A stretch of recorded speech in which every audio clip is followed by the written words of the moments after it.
오늘은 당신의 선량함에는 반드시 가시가 있어야 한다 라는 제목으로 이야기를 나눠보도록 하겠습니다. 오늘 여러분 저희가 같이 볼 책은 요 책이에요. 착하게 단호하게, 무 옌거라고 중국의 작가분이 쓰신 책입니다. 여러분 제목이 좀 멋있지 않습니까? 당신의 선량함에는 반드시 가시가 있어야 한다. 이 제목을 영문으로 이렇게 책에 써 있더라고요. 그래서 영어로 봤더니 Your goodness must have some edge to it이에요. 그러니까 너가 갖고 있는 그 선함, 선량함에는 some edge, 날카로운, 그죠? 가시 같은 것을 갖고 있어야 한다는 거예요. 가지고 있어야만 한다. 러시아의 극작가 비토르 로조프라는 사람이 이런 말을 했습니다. 인류의 선량함은 마음과 육체의 상처를 치유하는 힘이 있다. 그러니까 여러분, 이 선량함이라는 가치는 굉장히 위대한 거예요. 인류의 이런 선량함이 더 많으면 많을수록 마음과 육체, 그쵸? 이 모든 거를 치유할 수 있는 힘이 있으니까요. 그런데 이 선량함이 오늘날 이렇게 들리는 경우가 종종 있는 것 같아요. 요즘 같은 세상에 착한 게 무슨 소용이 있어? 바보 같은 사람이나 착한 소리 듣는 거라고. 그래서 자기 실속은 챙기지 못하고 이렇게 퍼주기만 하는 그런 느낌, 그런 이미지가 연상되지 않으시나요? 그래서 저희가 이 호구가 되지 말자 이런 용어들을 참 많이 쓰는 것 같아요. 그러니까 이 선량함이라는 가치가 잘 보면은 정말 몸과 마음을 치료할 수 있는 엄청난 힘을 갖고 있는데 왜 이 선량함이라는 가치가 오늘날은 이런 호구라는 개념과 좀 이렇게 맞붙으면서 이게 좀 하대당하고 있는지 그런 것들이 조금 안타까운 현실이에요. 그래서 그 이유가 이제 뭔지를 조금 생각해 보면은요. 애덤 그랜트의 기브 앤 테이크라는 책이 있어요. 근데 거기에서 보면은 이 세상에는 세 부류의 사람이 있다라고 말을 합니다. 기버, 매처, 테이커인데요. 이렇게 3분의 1씩 있는 거죠. 파이를 나눠 먹고 있는 겁니다.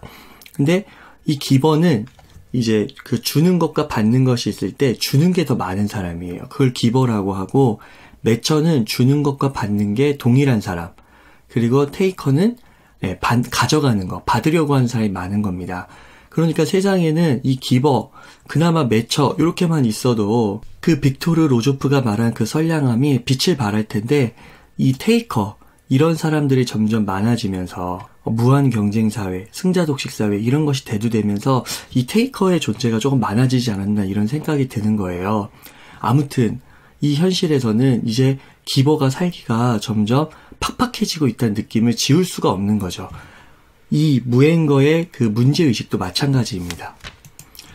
허버트 사이먼이라고 노벨상 수상자가 있어요, 여러분. 근데 이분이 한 얘기가 뭐냐면, 이타주의적인 행동을 두 개로 구분해요. 똑똑한 이타주의자와 어리석은 이타주의자. 그래서 어떻게 표현을 하냐면, 똑똑한 이타주의자는 어리석은 이타주의자보다 덜 이타적일지는 모르지만, 그들은 어리석은 이타주의와 이기주의자보다 더 바람직한 존재다. 이렇게 얘기를 하거든요. 그러니까 똑똑한 이타주의자가 되면 되는 거예요. 이 사람들이 더 바람직한 존재라는 거죠, 사회에. 근데 어떻게 보면은 이 허버트 사이먼의 말을 곰곰이 생각해 보면은 오늘날의 시대를 그렇게 바라볼 수 있는 거죠. 선량함이 호구라고 이해되는 것은 어떻게 보면 이타주의적인 행동을 이타주의자들이 똑똑하게 행동하지 못하고 어리석게 행동하고 있는 것은 아닐지 이렇게 의문을 던져볼 수 있다는 겁니다. 그래서 이 랄프 에머슨이라는 사상가는 이렇게 얘기를 했어요. 그대의 선량함에는 반드시 가시가 있어야 된다. 이 책 제목, 영문 제목과 비슷하죠.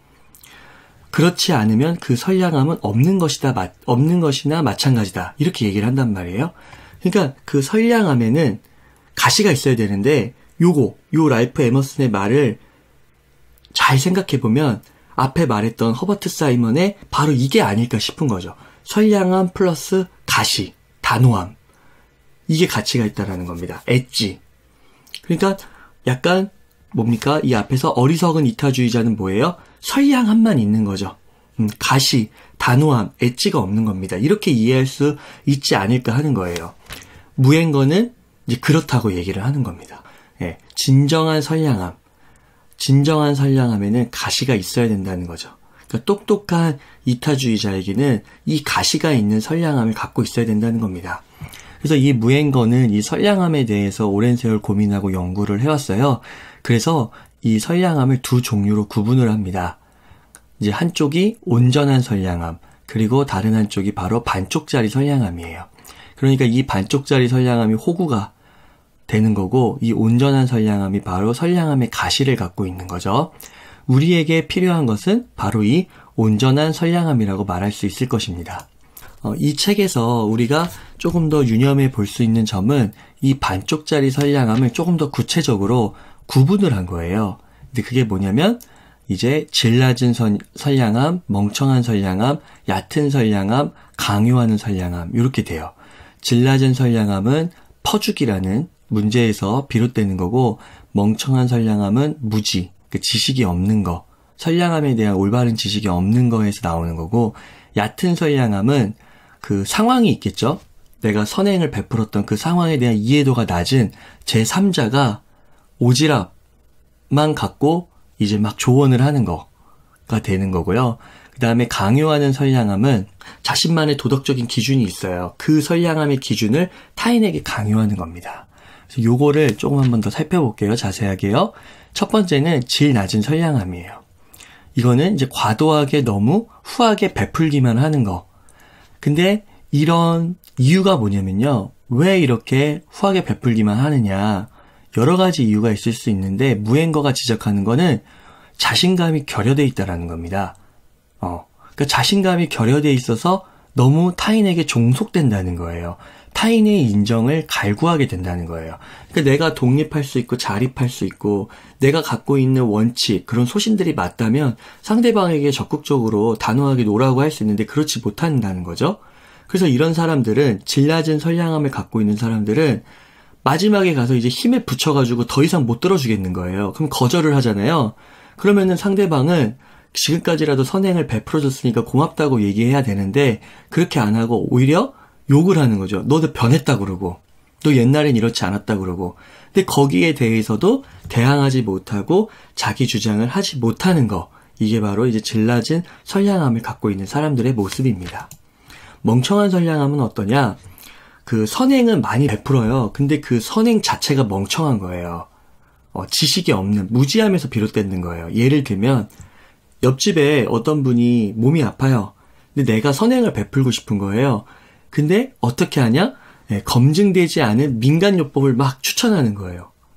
그런 물건, 약품들을 막 갖다 주고, 이런 거는 잘못하면 여러분, 오히려 병을 더 악화시키고 심각하게는 목숨을 위협할 수도 있죠. 내가 바다거북을 잡았어요. 그러니까 바다에서 살아야 되는데 얘가 불쌍하다고 공원 연못에다가 방생을 놓아준 거예요. 어떻게 될까요? 이 바다거북은 죽어요. 그러니까 여러분, 이런 것들은 결국 더 큰 해를 미친다는 겁니다. 그러니까 선량함에도 올바른 지식을 갖고 있어야 된다. 자, 세 번째는 얕은 선량함. 상황을 깊이 이해하지 못하고 오로지 딱 그 순간에 보이는 그것만 갖고 선량함을 판단한다는 거예요. 예를 들면 뭐냐? 방을 한 번도 청소하지 않은 이 룸메이트가 있었어요. 이 두 사람이 있었어요. 같은 방을 쓰는. 근데 이 한 사람이 방 청소를 한 번도 안 한 거예요. 그러니까 얘가 어느 날 폭발해가지고 얘한테, 야, 너 진짜 어떻게 그럴 수가 있냐? 너 이러면 안 되지. 막 이러면서 막 되게 뭐라고 한 거예요. 근데 지나가는 이제 3자가 이 두 친구가 싸우는 모습을 본 거죠. 그런데 이제 어떻게 하느냐? 이 목소리를 높이고 있는, 그쵸? 맨날 청소만 했던 이 친구한테 그러는 거죠. 야, 왜 그렇게 뭐라고 하냐? 같이 사는데 잘 좀 해줘. 좀 이해 좀 하고. 이렇게 그냥 얘기를 해버리는 거예요. 툭 하고. 그러니까 이 지나가는 3자는 나름 선행, 화해를 시키겠다는 말을 던졌지만 어떤가요? 이 매일매일 청소한 이 친구의 속사정은 더 열불나겠죠? 그러니까 이런 잘못된 오지랖, 이게 바로 얕은 선량함입니다. 또 하나의 예를 들어보면 맨날 술 먹고 늦은 귀가를 하는 남편을 두고 아내가 폭발했어요. 그런데 제3자가 그러는 거죠. 야, 그래도 남편인데 참아야 하는 거 아니냐고. 그러니까 이런 식의 선량함은 아예 없어도 된다. 잘못된 선량함이다. 이렇게 얘기하고 있는 겁니다. 무행거가요. 네 번째는 뭐냐? 강요하는 선량함이에요. 그러니까 이거는 자신의 도덕적 잣대를 타인에게 강요하는 건데 이런 거죠.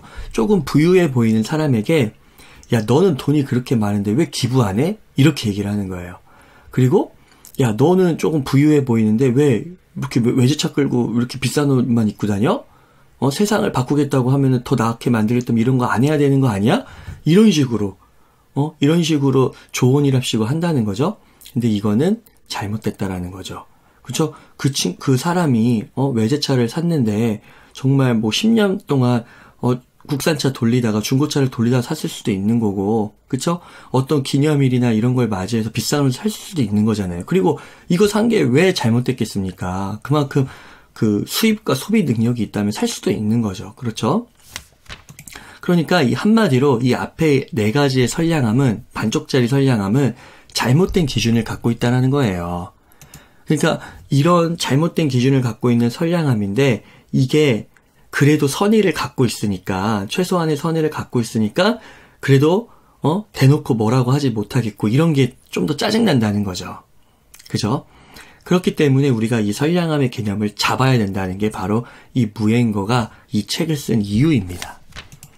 그래서 이런 앞선 이런 4가지 반쪽짜리 선량함의 문제점들을 보완한 것이 바로 이 온전한 선량함이에요.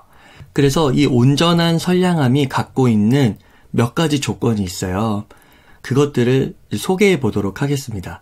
첫 번째는 진짜 선량함은 여러분 과정부터 결과까지 좋아야 한다는 것을 꼭 명심하라는 겁니다. 그러니까 과정은 좋지만 결과가 좋지 못해요? 그러면 그건 선량함이 아니에요. 항상 가장 좋은 결과를 낳을 수 있는 게 진짜 선량함입니다. 온전한 선량함. 그러니까 아까 그 민간요법 기억나시나요? 뭐 바다거북 그거 기억나시나요? 그러니까 바다거북이 불쌍해가지고 내가 선량함을 베푼 거는 과정에서는 좋다고 할 수 있겠죠. 그러나 결과는 어떻습니까? 죽음으로 내몰 수 있는 아주 안 좋은 경우란 말이죠. 그렇기 때문에 우리의 온전한 선량함, 진짜 선량함은 과정부터 결과까지 좋아야 한다는 것을 꼭 명심하십시오. 두 번째는 뭐냐? 남보다 나를 먼저 생각하라는 거예요. 남보다 나를. 이게 이기적인 사람이 되라는 말하고는 다른 말입니다. 내가 하고 싶은 것을 그리고 원하는 것을 먼저 생각하고, 그쵸? 먼저 생각하는 거예요. 그리고 그 생각한 일이 타인에게 어떤 영향을 미칠지를 고려하는 거죠. 내가 최종적으로 선택한 안이 있을 거 아니에요? 그것을 그대로 할 때 타인에게 정말 도움이 되는지 아닌지를 따져보라는 거죠. 그러니까 타인에게 도움이 안 된다면, 그죠? 내가 원하는 거를 하면 안 되겠죠. 하지만 중요한 거는 뭐냐? 나부터 시작을 해야 된다는 겁니다. 나의 욕구부터. 그쵸? 나의 욕구부터 먼저 시작을 하면서 타인을 어느 정도 신경 쓸지를 조율해 보는 거예요. 이것도 온전한 선량함이라면 꼭 갖춰야 되는 것입니다. 자, 세 번째는 어떤 일을 할 때 그 책임을 스스로 지라는 겁니다. 그러니까 언젠가 남의 손을 빌릴 거라 생각해서 내가 선량함을 베풀 수 있다라는 거죠. 그렇게 하면 안 돼요. 충분히 독립적으로, 자립적으로, 그리고 내가 처음부터 끝까지 해내겠다는 생각을 갖고 그런 책임감을 갖고 살아가라는 거예요. 그래야 다른 사람들의 눈치나 반응에 내가 종속되거나 그런 호구, 그저 퍼주기식 선행으로 빠지지 않는다라는 겁니다. 자, 네 번째는 뭐냐면 스스로의 입지를, 위치를 지나치게 낮게 두지 말라고. 그러니까 하기 싫은 일을 억지로 하면 안 돼요. 물론 몇 번은 할 수 있겠죠. 근데 그게 어느 일정 시간 이상이 되면 안 됩니다. 그래서 너무 오랫동안 참아왔다고 생각하면 더 이상은 여러분 참지 않겠다고. 그러니까 왜냐면 나는 그런 대우를 받을 존재가 아니라는 거죠. 그러니까 나의 입지를 지나치게 낮게 두지 말라는 겁니다. 다섯 번째는 타협하지 마라. 그러니까 불공정한 대우를 받았을 때 여러분 타협하고 물러설 수 있어요. 아이고 저 사람이 사정이 있겠지.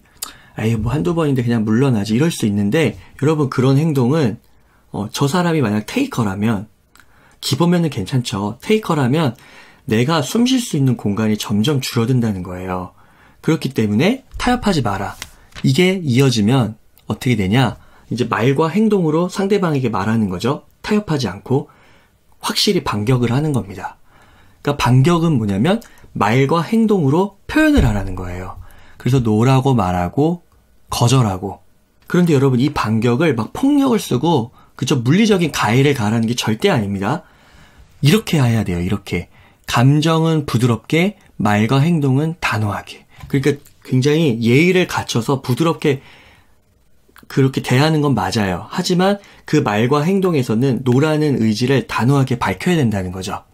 늘 당하던 사람이 여러분 한 번만이라도 제대로 이렇게 반격을 하잖아요. 그러면은 그를 괴롭히는 그 정도가 확연하게 줄어듭니다. 그래서 이 책에서도 그런 내용이 나옵니다. 자꾸 일을 떠넘기는 동료에게 이렇게 반격하는 거죠. 나도 너를 정말 도와주고 싶어. 하지만 지금 이 일을 내가 해주면 오히려 너에게 해가 될 것 같아. 일은 직접 해봐야 배울 수 있는 부분이 많거든. 그러니까 스스로 한번 해봐. 난 너가 할 수 있을 거라고 믿어. 얼마나 예의 바르고, 그 사람이 기분 안 나쁘게 얘기를 합니까? 하지만 단호하게, 나한테 떠넘기지 말고 너가 스스로 한번 해봐라. 이렇게 얘기를 하는 거죠. 보세요. 그러니까 과정도 좋고 결과도 좋죠. 그래서 이렇게 확실히 반격을 하라는 겁니다. 그래서 이렇게 했더니 결과적으로 도와주지 않았다는 이유로 처음에는 약간의 원망하는 마음이 있었지만 나중에는 진심으로 나를 위한 거구나. 내가 잘 되라고 하는 거구나 라는 진심 어린 충고에 고마워하기까지 했다는 겁니다. 아시겠죠? 자, 여러분 오늘 내용을 한번 정리해 보도록 하겠습니다. 여러분 선량함이 세상을 바꾸는 거는 맞아요.